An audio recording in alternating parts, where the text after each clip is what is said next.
ఇదే తెలుగుదేశం పార్టీ నీకు రాజకీయ జన్మనిచ్చింది. రాజకీయ జన్మనిస్తే ఇదే తెలుగుదేశం పార్టీని అనేకమైనటువంటి ఇబ్బందులకు గురి చేసి టీడీఎల్పీని తీసుకుపోయి టీఆర్ఎస్లో విలీనం చేసుకొని నానా బీభత్సం చేసినావు. నీ పాపాలు ఉత్తగానే పోతాయా? తెలుగుదేశం పార్టీకి నీకు పోలికేంటి?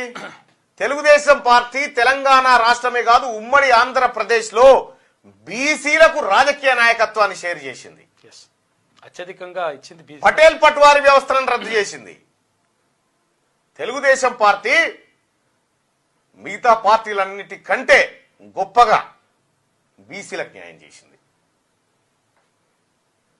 తెలుగుదేశం పార్టీ 100% బీసీల పక్షపాతిగానే పనిచేసింది. గౌరవ పెద్దలు ఎన్టీ రామారావు గారు ఆయన తీసుకున్న నిర్ణయాలు, 2 రూపాయల కిలో బియ్యం కానీ ఈ పథకాలు పేదవాడికి